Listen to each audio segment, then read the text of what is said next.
بسم اللہ الرحمن الرحیم ان الدین عند اللہ الاسلام صلوات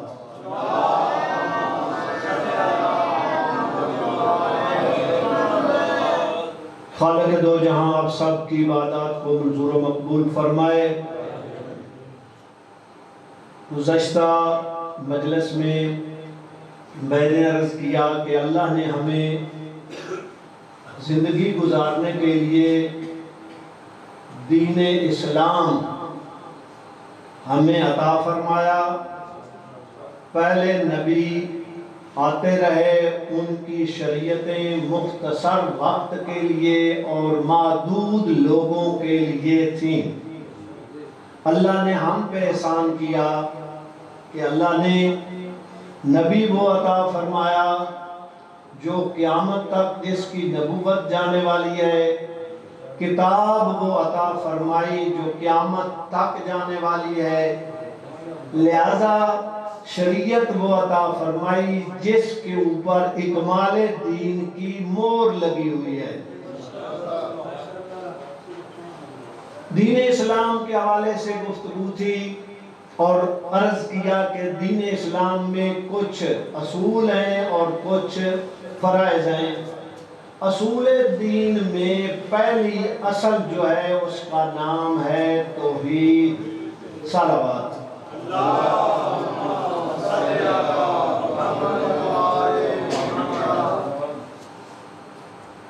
میں نے گزشتہ مجلس میں آپ کی خدمت میں عرض کیا کہ جتنے انبیاء آئے وہ اللہ کو واحد منوانے کے لیے آئے کہ وہ وحدہ لا شریک ہے، اس کا کوئی شریک نہیں ہے۔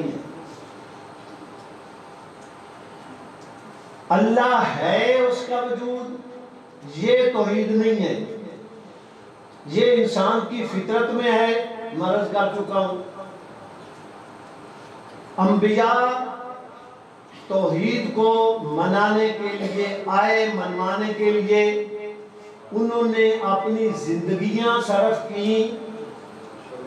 البتہ یہ بات طے ہے وہ لوگوں سے توحید منواتے تھے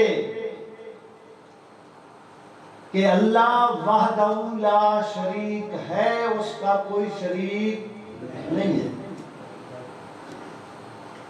اپنی اپنی ذمہ داریاں ادا کرتے رہے، جاتے رہے، لہذا انسان کو اپنی توحید کے بارے میں عقیدہ ڈنکے کی چوٹ پہ صحیح ہونا چاہیے۔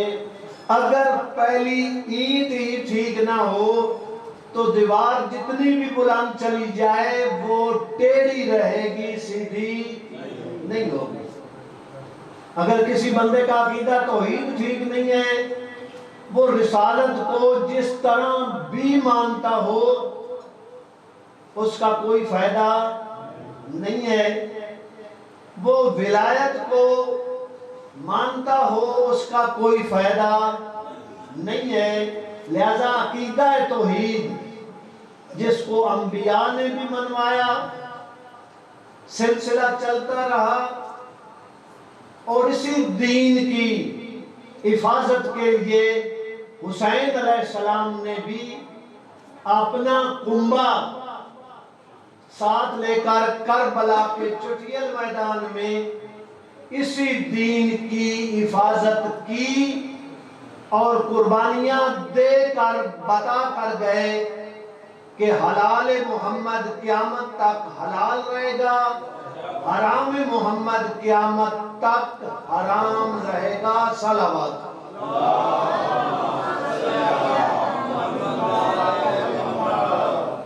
حاضرین، صلوات کے بارے میں آپ سنتے رہتے ہیں۔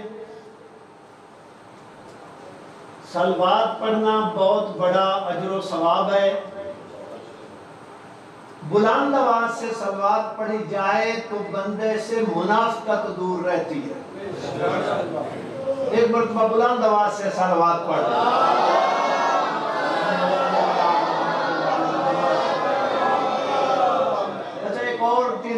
کر دوں۔ یہ دو فرشتے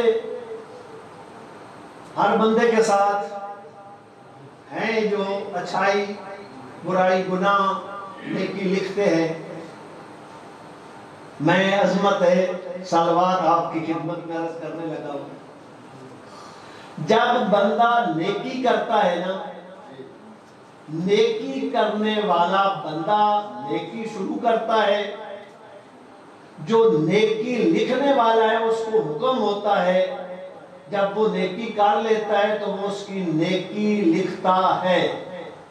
اچھا، جب یہ نیکی لکھنے والا فرشتہ نیکی لکھ رہا ہوتا ہے نا، وہ گناہ لکھنے والا فارغ بیٹھا ہوتا ہے۔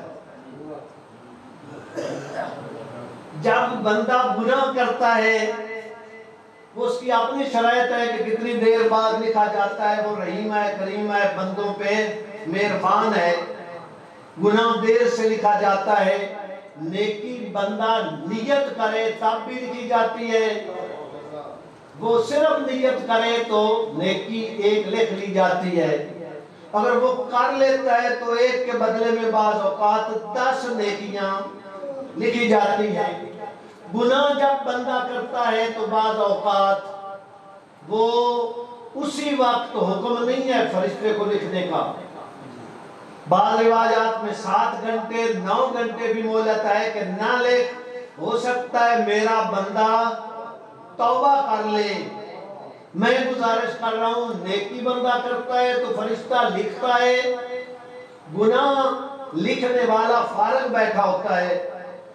جب بندہ گناہ کرتا ہے نا تو اس وقت وہ گناہ لکھنے والا لکھتا ہے، نیکی لکھنے والا فارغ بیٹھا ہوتا ہے۔ یہ محمد و آل محمد پہ درود ایسی عظیم عبادت ہے، جب ہم پڑھتے ہیں تو نیکی لکھنے والا نیکی لکھتا ہے، گناہ لکھنے والا گناہ مٹانے شروع کر دیتا ہے۔ پر محمد و آل محمد صلوات۔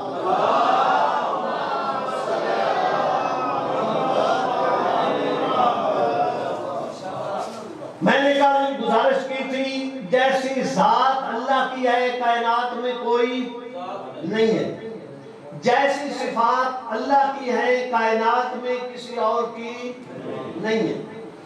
جو افعال فعل کام اللہ کے ہیں وہ خود کرتا ہے، اس کا کوئی مشیر وزیر نہیں ہے۔ عبادت اللہ کی ہے، کسی اور کی نہیں ہے۔ ایک گزارش آپ کی خدمت میں کرنی ہے، جس طرح اللہ ذات میں وحدہ لا شریک ہے، کوئی بندہ اللہ کے علیحدہ ایسی ذات تسلیم کر لے تو وہ بندہ مشرک ہے، وہ ذات خدا کے ساتھ کسی کو ملا رہا ہے، لہذا اس کو وہ شرک جو کر رہا ہے۔ جس طرح توحید کی 4 قسمیں میں نے بیان کی ہیں، اسی طرح شرک کی بھی 4 قسمیں۔ اگر وہ ذات جیسی اللہ کی ہے کوئی اور مان لیتا ہے تو وہ ذات میں شرک کر رہا ہے، وہ مشرک ہے۔ جیسی صفات اللہ کی ہیں، کوئی بندہ مان لے کہ ایسی صفات کسی اور میں ہیں تو وہ بندہ صفات میں شرک کر رہا ہے۔ جو افعال اللہ کے ہیں، میں نے عرض کیا اللہ الذی خلقکم ثم رزقکم ثم یمیتکم ثم یحییکم، اللہ خالق ہے، اللہ رازق ہے، اللہ موت و حیات کا مالک ہے، اس کی عبادت ہے۔ کوئی بندہ کسی اور کو ان صفات کا مالک مان لے تو وہ توحید افعالی میں شرک کر رہا ہے۔ اگر کوئی بندہ افعال میں یہ شرک کرے توحید افعالی کہلائے گا۔ اگر کوئی بندہ غیر خدا کی عبادت کا قائل ہو جائے تو وہ عبادت میں شرک کر رہا ہے۔ اور میں گزارش کر دوں، جو بندہ مشرک ہے یہ ایسا گناہ ہے جس کے بارے میں سورہ نساء میں ارشاد رب العزت ہے ان اللہ لا یغفر ان یشرک بہ ویغفر ما دون ذالک، اللہ اس بندے کو جو اللہ کے ساتھ کسی کو شریک قرار دیتا ہے اللہ اسے یہ گناہ معاف نہیں کرتا، اس کے علیحدہ وہ اس کی مصلحت ہو وہ معاف کر دیتا ہے۔ لہذا بندے کو اپنی زندگی میں متوجہ رہنا چاہیے، کہیں ایسا نہ ہو کہ ہم اپنی زندگی میں شرک کریں، اور شرک وہ گناہ ہے جو اللہ معاف نہیں کرتا۔ میں تھوڑی سی وضاحت اور کر دینا چاہتا ہوں، بات کو نامکمل نہیں چھوڑنا چاہتا۔ اگر کوئی بندہ زندگی میں شرک کرے اور اسی عقیدے کے ساتھ عقیدہ بر لے کر مر جائے، ساری کائنات بھی اس کے لیے دعائیں کرتی رہے، اس کو کوئی فائدہ نہیں ہے۔ ہاں ایک بات طے ہے، شرک گناہ ہے نا، اللہ قرآن میں فرما رہا ہے کہ میں نے معاف نہیں کرتا۔ ایک بات اس کے رحم کی بھی سن لے، وہ رحیم کتنا ہے، وہ غفور کتنا ہے، اور اس اسلام کی توحید کی عظمت کتنی ہے، یہ ساری باتیں اس میں واضح ہیں۔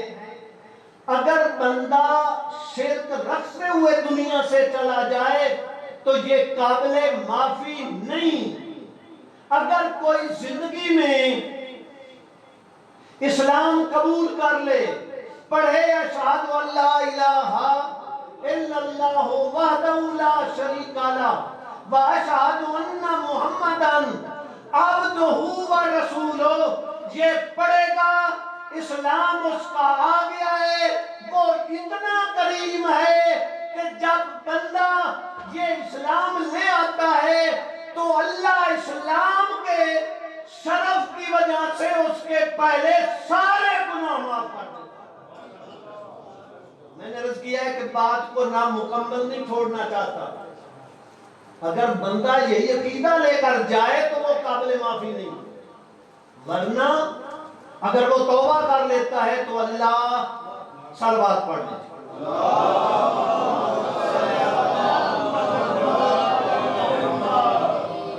میں نے عرض کیا کہ انسان کے پاس جو قوتیں ہیں مس کرنے کی، سونگنے کی، دیکھنے کی، سننے کی، اللہ اس میں تو آتا نہیں ہے۔ آج میرا سوال یہ ہے، کوئی بندہ غیر مسلم میرے اور آپ کے پاس آ جاتا ہے اور وہ کہتا ہے کہ مجھے اسلام کی تعلیم دو، ہم کہاں سے شروع کریں گے؟ سوال ہے، غیر مسلم ہے، وہ کسی کے پاس مسلمان کے پاس آ جائے، شیعہ سنی کوئی ہو، وہ آ کر کہتا ہے جی مجھے اسلام بتائیں۔ ہمارے پاس قرآن موجود ہے، ہم قرآن کی آیات اس کے سامنے رکھیں، وہ کہے گا جس کی کتاب ہے میں اس کو مانتا ہی نہیں۔ تو جو ہے بھئی قرآن کو ہم اس کے سامنے رکھیں گے، قرآن میں دین ہے، دلیلیں ہیں، وہ کہے گا کہ جس کی کتاب ہے میں تو اس کو مانتا ہی نہیں۔ آپ رسول اعظم کی حدیثیں اس کے سامنے پیش کریں، وہ کہے گا کہ جس کا رسول ہے میں اسے نہیں مانتا۔ امام کی حدیثیں بیان کریں، ان کے فضائل بیان کریں، وہ کہے گا جس کا یہ وصی ہے میں اس رسول کو بھی نہیں مانتا، اور اس رسول کو جو بھیجنے والا اس کو بھی نہیں مانتا، تو لہذا کون سی چیز ہے جس کے ذریعے اس کو ہم قائل کریں گے؟ صلوات پڑھ لیں۔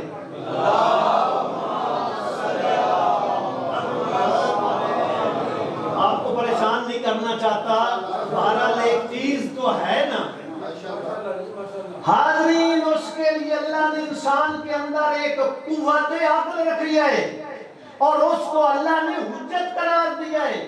حضرت امام موسیٰ کاظم علیہ السلام فرماتے ہیں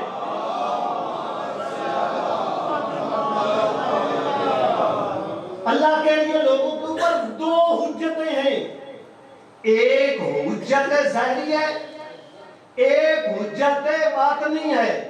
حجت ظاہری کا نام نبی، رسول، امام ہے، اور حجت باطنی کا نام قوت عقل ہے۔ ہم اس کے سامنے عقلی طور پہ دلائل رکھیں گے۔ وہ جب خدا کا منکر ہے تو اس کے سامنے ہم عقلی طور پہ دلائل رکھیں گے، کیونکہ اس کے پاس بھی عقل ہے، اور جو بندہ عقل رکھتا ہے نا اس سے کام لے تو وہ حق تک پہنچ سکتا ہے، کوئی نہ لے تو وہ اور بات ہے۔ ورنہ میں آپ کے سامنے مثال دے سکتا ہوں، ابو جہل و ابو لہب۔ ابو جہل تاجر ہے مثلا، تو بغیر عقل کے تجارت ہو سکتی ہے، مگر اسلام قبول نہیں کیا، تو اس کا مطلب یہ ہے بندے بعض اوقات عقل ان کے پاس، ظاہر ہے ہر بندے کے پاس عقل ہے، عقل رکھتے ہیں، اس سے کام نہیں لیتے۔ ہمیں بھی اپنی زندگی میں دیکھنا چاہیے کہیں ایسا نہ ہو کہ ہم عقل رکھتے ہوں اور اس سے کام نہ لیں۔ مثال کے طور پہ یہ جو شادیوں پہ ہم وہ پیسے لٹاتے ہیں، کیا عقل اس کی اجازت دیتی ہے؟ تو جو بندہ عقل رکھتا ہو اور اس سے کام نہ لے اسے احمق کہتے ہیں، اسے احمق کہتے ہیں۔ لہذا وہ کفار عقل رکھتے تھے، اس سے کام نہیں لیتے تھے۔ ہمیں بھی اپنے معاملات میں توجہ کرنی چاہیے، کہیں ایسا نہ ہو کہ کچھ چیزیں ہم شرعی طور پہ مانتے ہوں اور جب ہمارا ذاتی معاملہ آ جائے اس پہ ہم توجہ نہ کریں۔ میں عقل کی تعریف اس ہستی سے پوچھنا چاہتا ہوں جو علم لدنی کے مالک ہیں، جو سلونی کے دعوے دار ہیں۔ مولا فرمائے عقل کسے کہتے ہیں؟ مولا فرماتے ہیں العقل اکتسب الجنان، عقل وہ ہے جس کے ذریعے انسان جنت حاصل کر سکتا ہے۔ یہ عقل ہے جس کے ذریعے آپ نے جنت تک پہنچنا ہے، لہذا اس پہ عمل کرنا چاہیے۔ وہ حجت خدا ہے، یہ انسان کے اندر جو ہے، لہذا اس حوالے سے انسان کسی غیر مذہب کو بھی پہلے عقل کے ذریعے اللہ کے وجود کا قائل کرے گا، پھر اس کے بعد اس کو بتائے گا اس اللہ کی عظمت یہ ہے، یہ کتاب ہے، یہ اس کا رسول ہے، یہ اس کے نمائندے امام ہیں، لہذا اس کے بعد وہ ان چیزوں کو قبول کرے گا، ورنہ قبول۔ صلوات پڑھ لیں۔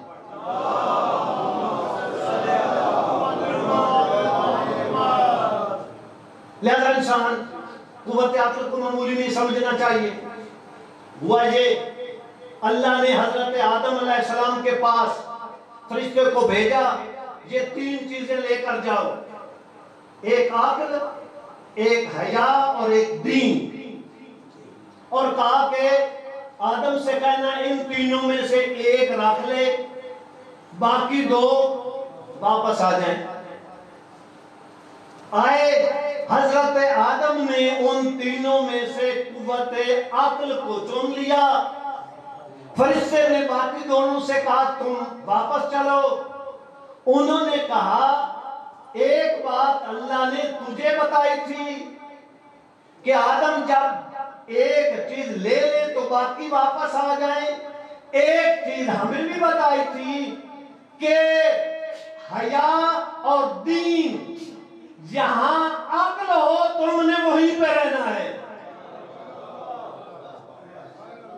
لہذا جس بندے کے پاس عقل ہے وہ دیندار ہے. جس کے بندے کے پاس عقل ہے اس کے پاس حیا ہے. وہ اس پہ عمل نہ کرے ایک الگ بات ہے، ورنہ عقل کے ساتھ حیا بھی ہے، عقل کے ساتھ دین بھی ہے. لہذا انسان کو اس قوت کو معمولی نہیں سمجھنا چاہیے. صلوات.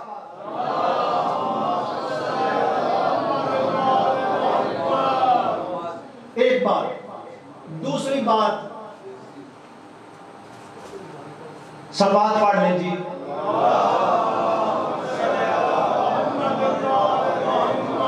انتظامیہ باہر چلی گئی ہے، یا تو اس کو چلائیں تو یا کم از کم دروازے کھولیں. پر محمد و آل محمد صلوات.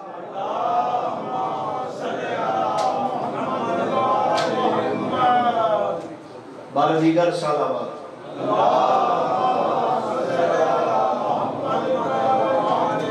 میں قریب کروں آپ کو جلدی سے.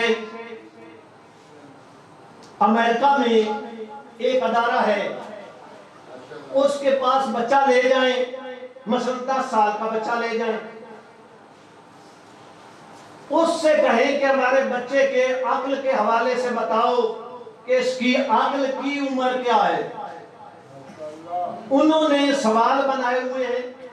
10 سال کا بچہ ہے، 10 سال والے بچے کے اس سے سوال کرتے ہیں. اگر وہ 10 سال والے بچے کے جو سوال ہیں 10 کا جواب دے دے، وہ کہتے ہیں آپ کے بچے کی عمر بھی جسمانی 10 سال ہے اور اس کی عقل بھی 10 سال والوں جیسی ہے. اگر وہ 10 کی بجائے 8 سوالوں کے جواب دے تو وہ کہتے ہیں آپ کے بچے کی عمر 10 سال ہے، اس کے عقل کی عمر 8 سال ہے. اگر وہ بچہ اس سے 12 سال والے بچے کے سوال کرے، وہ 12 سال والے بچے کے جو سوال ہیں وہ ٹھیک جواب دے دے تو وہ لکھ دیتے ہیں آپ کے بچے کی جسمانی عمر جو ہے وہ 10 سال ہے مگر اس کی عقل 12 سال والی ہے. میرا خیال ہے بات آپ تک پہنچ گئی ہے. صلوات پڑھ لیں ایک بار.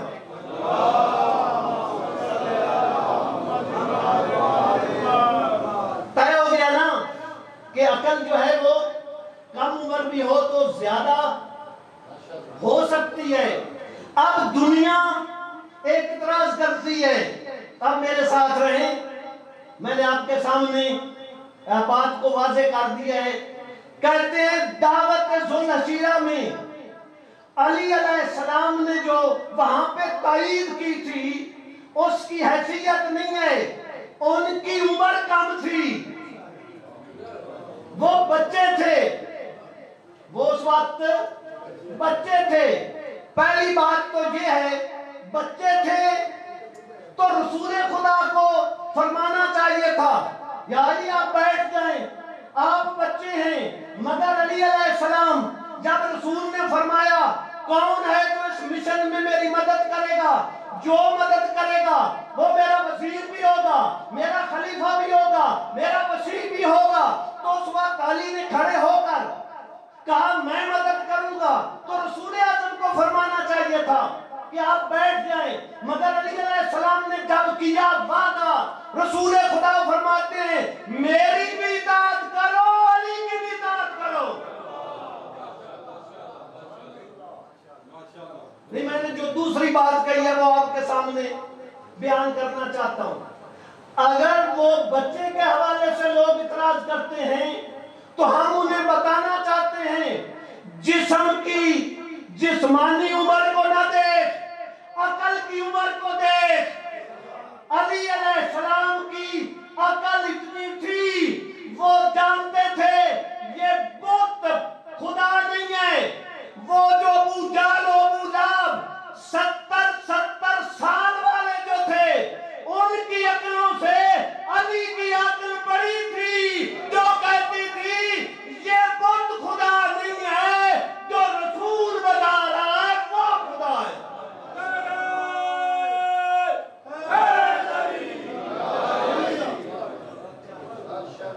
لہذا اسی حوالے سے حاضرین، علی علیہ السلام نے کر دیا وعدہ، ہو گیا اعلان۔ یہی میں نے شاید عرض کیا تھا، جہاں لا الہ الا اللہ، قولوا لا الہ الا اللہ کہا گیا، محمد رسول اللہ کہا گیا دعوت ذوالفقار میں، وہی علی ولی اللہ، وہ جو ہے غدیر میں یہاں بیان کیا گیا، وہاں پہ دکھا کر منوایا گیا، فرمایا من کنت مولا فہذا۔ نتیجہ یہ ہوا، علی علیہ السلام نے کیا وعدہ، اور اس کے حوالے سے میں زیادہ آپ کو نہیں روکنا چاہتا۔ وہ بھی وقت آیا، مسلمانوں کا حقہ پانی بند کر دیا گیا، بائیکاٹ کر دیا گیا، اور شیب ابی طالب میں مسلمان معصور ہو کر رہ گئے۔ لہذا وہاں پہ حضرت ابو طالب بھی ہیں اور ان کے بیٹے بھی ہیں۔ لہذا جب علی علیہ السلام نے کھڑے ہو کر وعدہ کیا میں جو ہے وہ مدد کروں گا، حضور نے فرمایا میری بھی اطاعت کرو اور میرے بھائی علی کی بھی اطاعت کرو۔ اب کچھ بندوں کو پریشانی ہوئی، ان کو موقع ملا، وہ حضرت ابو طالب کے پاس آ کر کہتے ہیں کر لے بھتیجے کی تربیت، کر لے بھتیجے کی۔ اب وہ تجھے کہہ رہا ہے کہ میری بھی اطاعت کر اور بیٹے علی کی بھی اطاعت کر۔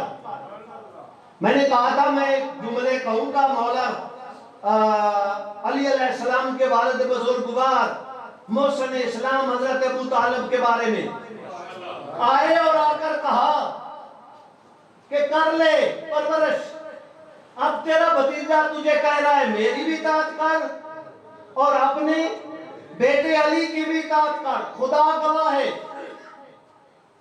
پوری ذمہ داری سے کہہ رہا ہوں، ایک جملہ مولا نے کہا ہے جو سنہری پانی کے ساتھ لکھنے کے قابل ہے۔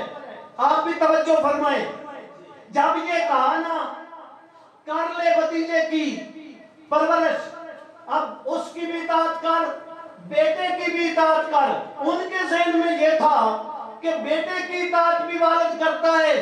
خدا گواہ ہے، ابو طالب کے بیٹے محسن اسلام نے جملہ فرمایا اس میں کون سی ایسی بات ہے جس پہ بندہ ناراض ہو؟ یہ تو باپ کے نصیب ہیں جس کی زندگی میں اس کا بیٹا قابل اطاعت ہو جائے، جس کی زندگی میں اس کا بیٹا قابل اطاعت ہو جائے۔ یہ مولا حضرت ابو طالب نے ان کے منہ کو بند کیا۔ لہذا اسی طرح جب شیب ابی طالب میں تھے، وہاں بھی ابو طالب اپنی ذمہ داری ادا کر رہے تھے۔ ایک ذمہ داری یہ بھی تھی، اگر کہیں شب خون کا خطرہ ہو تو جس بستر پہ رسول سوتے ہیں وہاں پہ کبھی اپنے طالب کو سلا دیتے ہیں، کبھی عقیل کو سلا دیتے ہیں، کبھی جعفر کو سلا دیتے ہیں، کبھی علی علیہ السلام کو سلا دیتے ہیں۔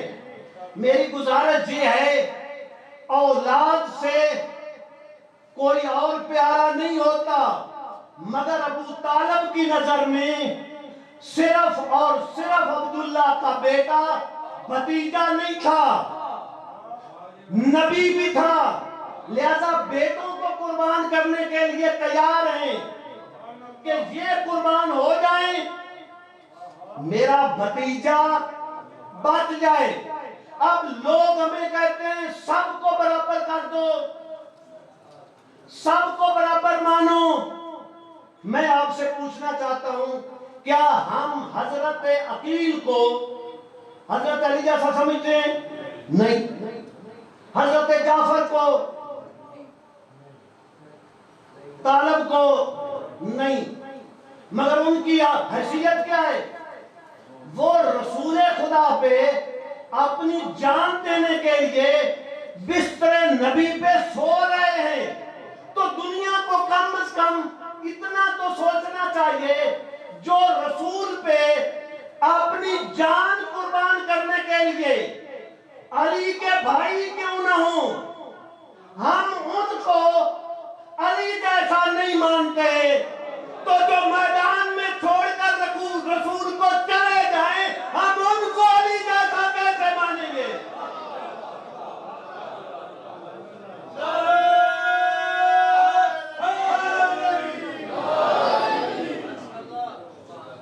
بار دیگر صلوات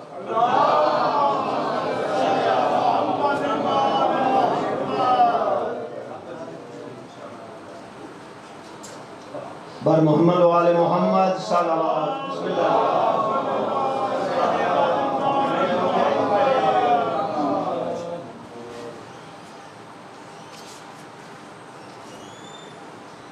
اللہ تعالیٰ آپ کی عبادت کو قبول فرمائے. لہذا اسی حوالے سے مولا نے اپنی زندگی میں جو وعدہ کیا تھا اس کو پورا کیا، اور اللہ نے بھی اس حوالے سے حل جزاء الاحسان الا جزاء، احسان کا بدلہ احسان ہوتا ہے. لہذا علی علیہ السلام نے اپنی زندگی میں جو وعدہ کیا تھا اس کو پورا کیا. اب رسول اعظم نے بھی وعدہ کیا تھا کہ جو میرا اس مشن میں ساتھ دے گا وہ میرا وسیع بھی ہوگا، میرا جانشین بھی ہوگا، میرا خلیفہ بھی ہوگا. لہذا وہیں پہ فرمایا جب علی علیہ السلام نے وعدہ کیا میری بھی اطاعت کرو اور علی بھی اطاعت کرو، یہاں پہ تو یہ فرمایا، مگر جب علی علیہ السلام نے اپنے وعدے کو مکہ میں جب بچے آئے رسول اعظم کو تکلیف پہنچانے کے لیے، تو علی علیہ السلام نے اپنا وظیفہ ادا کیا. ٹھیک ہو گیا. بدر میں دشمن گیا، علی علیہ السلام نے اپنا وظیفہ ادا کیا، اور یہ پھر اللہ نے جو شرف بخشا علی علیہ السلام کو، بیان کیا جاتا ہے تاریخ میں ہے کہ 70 کافر مارے گئے بدر میں. اللہ نے بدر میں مسلمانوں کی مدد کے لیے فرشتے بھی نازل کیے، مگر ان 70 میں سے ایک حوالے سے 36 جو ہیں وہ علی علیہ السلام کی ضرب سے، اور باقی تمام مسلمانوں اور فرشتوں کی ضرب سے مارے گئے. یعنی آدھے انہوں نے مل کر مارے اور آدھے علی علیہ السلام نے فی النار و سقر کیے، جس نے وہاں دعوت ذوالشیرہ میں وعدہ کیا تھا، وعدہ کیا پورا. اور پھر یہ اللہ کی نعمت ہے، احسان ہے کہ اس نے عظمت علی کو اتنا بلند کیا. جب وہ بھاگ کر جا رہے تھے، باقی بھاگ کر چلے گئے، ایک دوسرے سے پوچھتے تھے تو کیوں بھاگا؟ تو وہ دیکھ کر کہتا تھا میرے پیچھے علی تھے. دوسرے سے پوچھتے تو کیوں بھاگا؟ کہتے میرے پیچھے بھی علی تھے. تو پھر ماننا پڑے گا اللہ نے بھی وہاں فرشتوں کو علی کی شکل میں بھیجا تھا. عہد آئی، عہد میں بھی علی علیہ السلام نے اپنے وعدے کو پورا کیا. خندق آئی، اس میں بھی پورا کیا.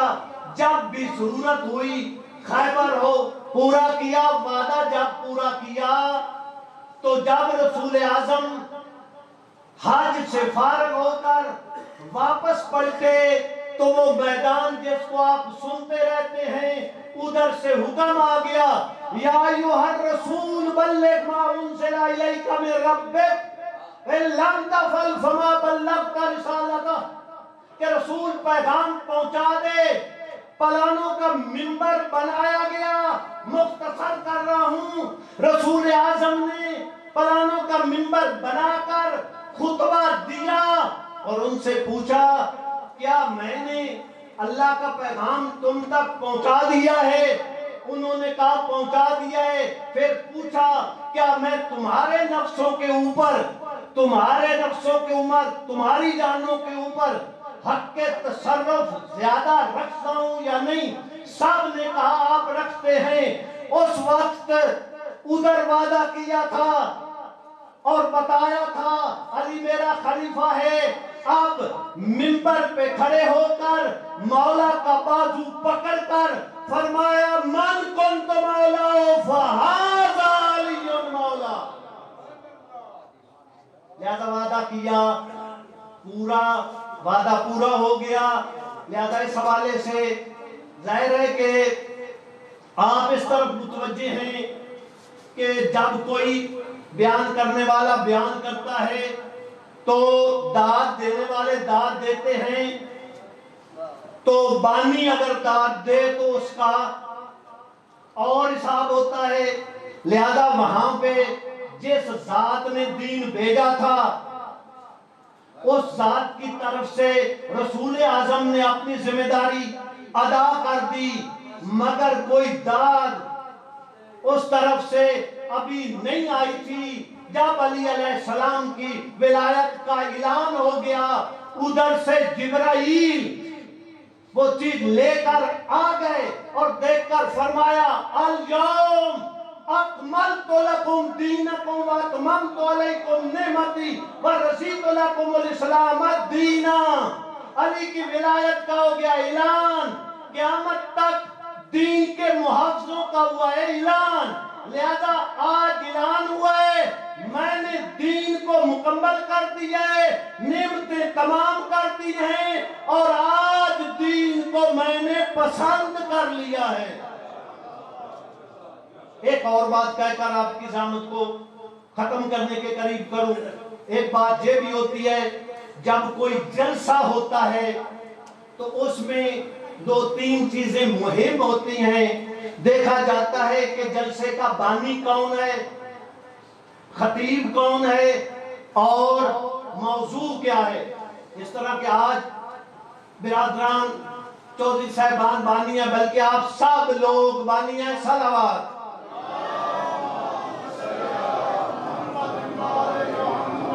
لہذا اس حوالے سے وہاں بھی جلسہ ہوا تو اس حوالے سے دیکھنا چاہیے کہ وہاں پہ بانی کون تھا، خطیب کون تھا، اور موضوع کیا تھا۔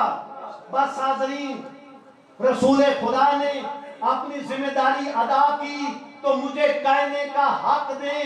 غدیر میں جلسے کا بانی تھا لا الہ الا اللہ، خطیب تھا محمد رسول اللہ، اور جو موضوع تھا وہ تھا علی ولی اللہ۔